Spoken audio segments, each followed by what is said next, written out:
Hi, everybody. This is Nathan here. I hope you're all doing very well. And this morning, I want to touch on my motivation series. And I want you to tell me in the comments what you really want me to be talking about.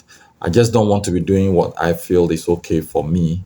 But I believe one thing that everybody has a choice.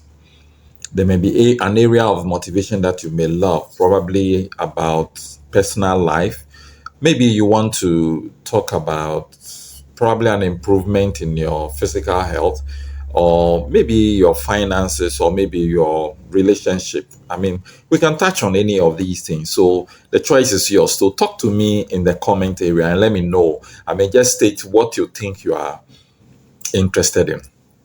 Now, today I want to talk about how best you could improve your life by improving upon your finances. Now, I've come to realize that with over 50 something years in life, I've realized that one of the key and most important thing that you need to take serious apart from God is your finances, because it borders on so many areas of your life. Now, when you don't have money, your life is miserable. So it's very important that as a person, I don't know how old you may be, but from your 30s, your 40s, especially more after your 40s, when you are planning for your retirement and you are getting closer to your 50s and your 60s, money becomes an important tool in your life, because majority of the things that you need to do in life requires money. The Bible even said it, that money answereth all things.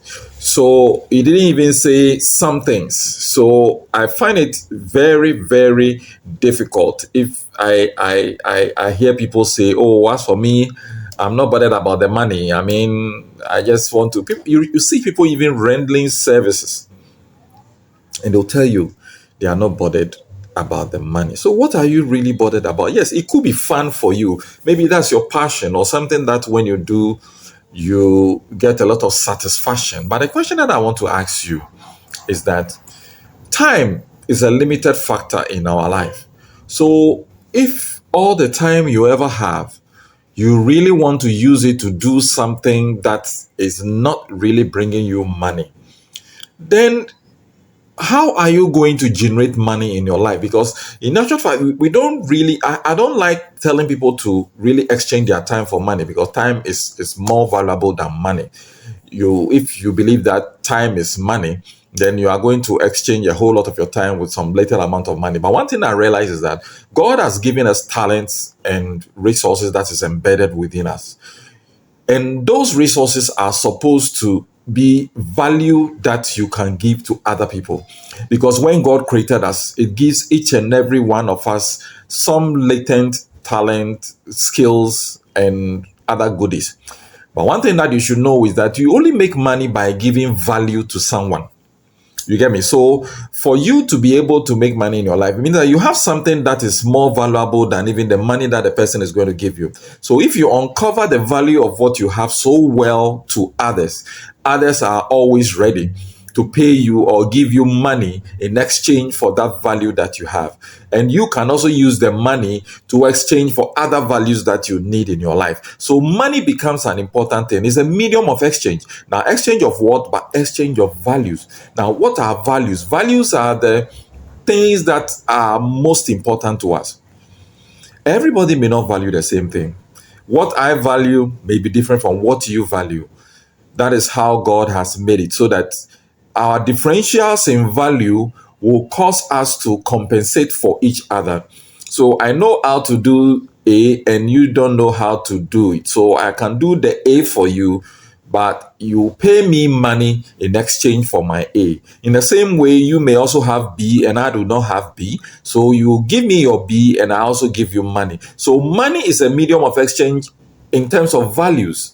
So you buy values, and values are the things that will make your life complete. So to say I'm working, but I'm not really interested in the money, is a bit skewed. I mean, what I would rather say is that probably, okay, this is my passion, this is my hobby, but apart from these things, I have real activities that I engage in not actual fact that is helping me to exchange my talent or my gifts for the money that I will need in my life to make my life comfortable. So, in this, I want you to know that as a human being, you must always have your premium qualities or premium values that you are selling for the money that you need in your life. And you must be able to sharpen those premium value such that when you uncover them, people will really see the value and should be ready to give you money for those values. Now, but if you are unable or you have not developed those skills or though you've not sharpened those talents, it will be very difficult to bring it to the marketplace, let alone exchange it for money. So you have to really do, if you really want to build up your finances, is to make sure that the talents and the skills that God has given you, you sharpen them, you reorganize them, and you know how well to present them. Because if you have those values, but yet you lack the ability to really present them to others, for others to know that this is what you have, you will not be able to get market value for that which you carry. So that is why selling is an important aspect of our life. Unfortunately, most people hate selling. It teaches you the ability to uncover the values that you have. Because before you can sell something to somebody, you must be able to present the value of that object or product that you have for the person to know that, oh, okay, this thing is so valuable that I'm willing to exchange this money for this value because I believe that the value that you are giving me is far more important than even the money that I am giving you. So why not? The exchange can take place. Now, the other question you may ask is that where do values come from? Because before you can exchange a value for money, you must know what the person values. Now, for you to be able to know what a person is valuing, it means that you need to inquire or ask questions. That's why we say that in selling, questions are the answers. So if you don't ask me the questions to know what I value, you may not know what you want to sell to me because whatever you want to sell to me must be vulnerable to me. And yet you need to know what I value. So engage the prospects in some conversation. So ask him, oh, okay, so how is your health? You say, oh, okay, I'm okay with the exception of this pain that I have in my spine. And I've been trying to take care of it, but I've not been successful. Then you should know that, yes, the person has a problem. That's a pain. And you would like to address this pain. So one of the things that will be valuable to that person is that if you can bring him a solution as to how he can solve the pain at his back, he's really going to pay you for it. But if you have not engaged the person in any conversation, I wonder how you are going to know how he's going to pay you. You may not know that there is a pain on his spine, and for that matter, you have a solution that can solve that pain. So you ask for questions of what people are going through, their challenges and the difficulties that they have. And then you prescribe solutions to these challenges, and people will be more than ready to pay you any amount of money that you need, because most people don't want to walk around carrying their pain. And now, what is the essence of having money in your pocket, but yet you have a painful back? So I'll rather give the money so I can have some solution to sort my back out. So ask questions, engage people, let them know what is valuable to them. What are the concerns? What's the pain that they carry?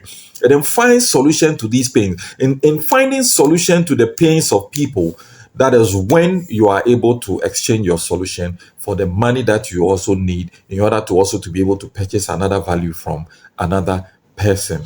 Most values comes from what we call past perceived value. Now, in the past, maybe if there is something that you really or desire to have and you don't have it, it becomes your present pursued value. That's what you want to really pursue in the present. I remember quite some time ago when I used to be in school, I used to come together with my friends and we watch television in my grandfather's house.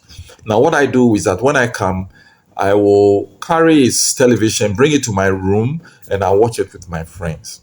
Then one day, I have all my friends gathered and it was all like, oh, Charlie, it's a wonderful day. Can we go watch some TV?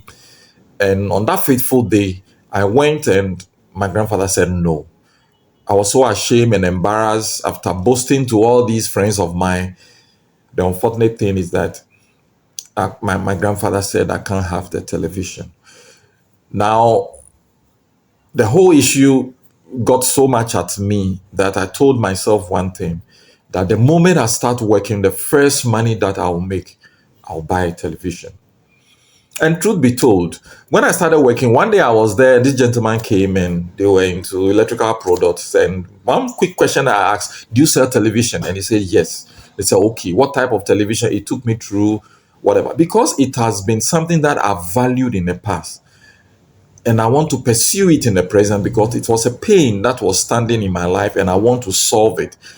The gentleman was able to unfold the values of what he has. I'm more than ready to buy because I have that pain and I want to solve it. So that is how it goes. Now, know what people are going through, know the challenges that they are facing, prescribe solutions, and I can tell you that you can always exchange the value of what you have to the money that you also need in your life. Now, if this video has served you right and we've got some benefit out of it, I will urge you to subscribe, or turn on notification, or say something in the comment as to what one you really want me to be talking about. Two, now just tell me what you think about this whole story, and I believe I'll be able to do much better for each and everyone. Thank you for listening, and I'll see you in my next video. Bye bye.